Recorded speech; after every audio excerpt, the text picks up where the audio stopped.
With the new Lunar Floors in the Imaginarium Theater and the Stygian Onslaught demanding 3 complete teams, the need for good 4-star units has never been greater.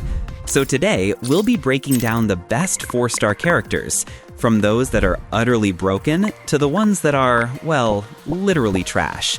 This is exactly why you need to know whom to invest your limited resources in so you get the most value possible. We'll be going from the absolute must-build characters all the way to the weakest, so you can decide who to build next. If you already have number 1 built, then move to number 2. If number 2 is built, go to number 3, and so on, especially if you're a new player and super confused about who to build next. We'll also be doing a full tier list at the end for even more clarity. Okay, starting at number 1, we have the original Pyro Archon, Bennett. He's not only the best 4-star in the entire game, but arguably one of the best characters overall, especially considering how long it's been since his release. He's easily the best investment for a new player, and, I mean, seriously, every veteran already has him, right? What makes him so valuable is his buff, providing one of the highest attack bonuses in the entire game, synergizing with the most number of units. On top of his insane healing, he became even more broken with his constellations. C1 removes the healing cap, and C6 makes him best in slot for almost every Pyro DPS in the game. Just give him a 4-piece Noblesse set and a Sumeru craftable weapon, and he can literally carry you even after years. At number 2, we have Sucrose. Not only the best buffer for any elemental mastery scaling DPS, she's arguably the best character in her entire element. She provides insane EM from her passive to your entire team, can hold TTDS for attack buffs, and use artifact sets like Verdescent Venerer and Instructor, making her even more broken. She's currently the best Anemo unit and has teams with Mavika, Flins, Nefer, and Moalani. Her value went even higher with the introduction of the Arcane group. She not only unlocks the Arcane buff for other members like Durin, Venti, and Fischl, she also provides extra buffs. You can even run her as an on-field DPS in Taser comps, which is extremely strong if you're starting fresh. Then at number 3, we have Kuki Shinobu, currently the only viable Electro healer in the entire game.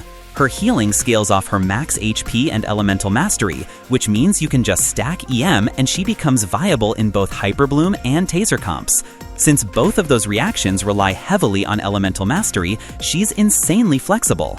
And due to the lack of accessible healers in Dendro and Hydro compositions, her value is even higher. For building her, just pick any EM weapon and artifacts, level her to 90, and she's good to go for any of your Electro needs. At number 4, we have Xingqiu, the only good 4-star Hydro character available right now. With the limited Hydro options we have, he's a must build.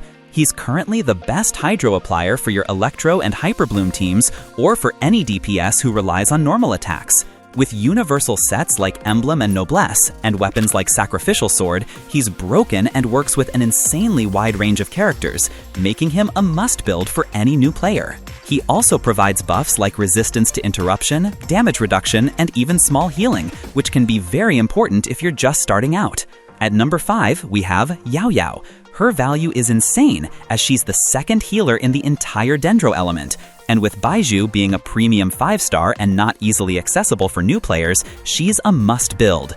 Dendro as an element has been insanely buffed with nod-krai, and seeing the limited amount of 4-stars available, she's a must-have. She currently has no competition, as other Dendro 4-stars like Kirara or Kolai don't even come close to the utility she provides. Her value goes even higher if you don't have units like Nahida or Llama, since she becomes your only real Dendro support option. She's honestly one of the most underrated characters even after having such a good kit, mostly because so many players already have Nahida. But even if you do have Nahida, she can still be extremely useful as a Dendro healer in Hyperbloom setups. Building her is super easy. Just give her a Favonius weapon and Deepwood set with an HP % goblet and circlet along with some EM, and you're good to go. At number 6, we have Xiangling and Fischl, 2 of the best 4-star off-field damage dealers in the entire game, with damage comparable to some 5-stars. Both are absolute must-builds, especially if you already have someone like Raiden or Kuki Shinobu built. Let's start with Xiangling. She can work with almost any team where you need pyro application, including Kinich, Nuvolet in Vape, Arlecchino Overload, Verisa Overload, and even Monopyro teams. You can pair her with a 4-piece Emblem of Severed Fate or Noblesse set, aiming for about 200% energy recharge, which is very achievable using a Favonius Polearm and ER Sands. If you still face energy recharge issues, that's really her only weakness. Just run her in a double Pyro team with Bennett. She becomes insanely strong and remains the best Pyro Applier off-field, even better than Mavuika or the upcoming Durin.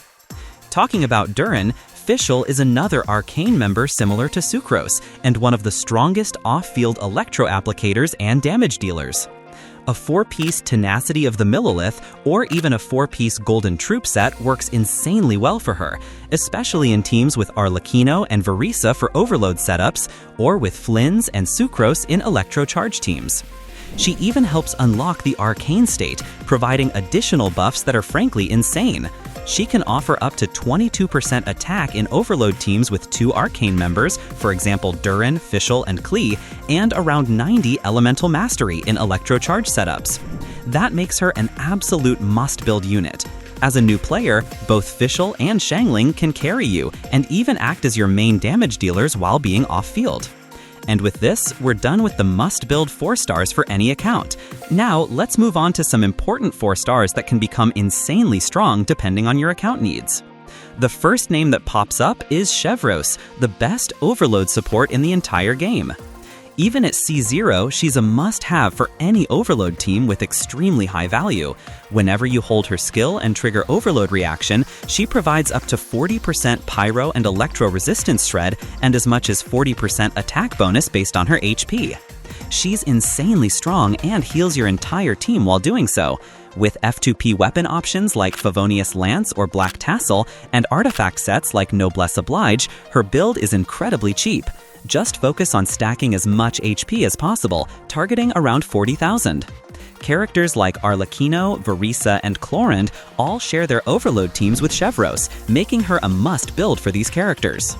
Then we have Yansan, Natlan's best 4-star unit, released with the hype to replace Bennett. Thanks to her insane attack buffs and 40% damage bonus from her signature set, she rivals Bennett as a buffer in almost all non-pyro teams. The only place she falls short is her kit, which requires continuous movement from your active character to gain maximum buffs.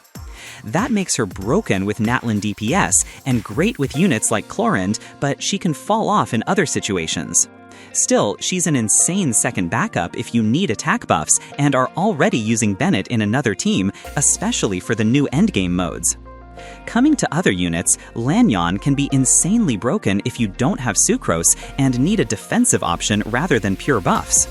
She provides the strongest shield in the entire game while holding TTDS for extra attack buffs and even adds some elemental mastery from her passive. Being an Anemo unit, she also uses the Verdescent Vernera set, making her the second best Anemo 4-star after Sucrose. Then we have off-field focused units like Auroron and Rosaria, who can be extremely good with their off-field applications and buffs from the scroll set. Rosaria is especially valuable as the only character who provides crit rate buffs to the team. Next, we have characters who might be too weak at C0, but as you play along, there's a huge possibility you'll get more constellations over time. Units like Noelle and Gaming become insane DPS at C6, and supports like Diona can be incredible at C6, providing massive 200 elemental mastery for your DPS. Faruzan is the best Anemo support at C6, but again, she falls short at lower constellations. Similarly, Kujo Sara at C6 becomes as good as some of the meta supports, giving massive electro damage bonuses. Some other options like Kaveh at C1 and Kole at C4 can also shine in specific situations. And with that, we've covered most of the good 4-stars that might be insane for your account. There are more than 45 4-stars in the game, so I might have missed a few. But to wrap it all up, here's the complete tier list for all of you. I hope this video helped you decide which 4-stars to focus on next. Till then, see you in the next one!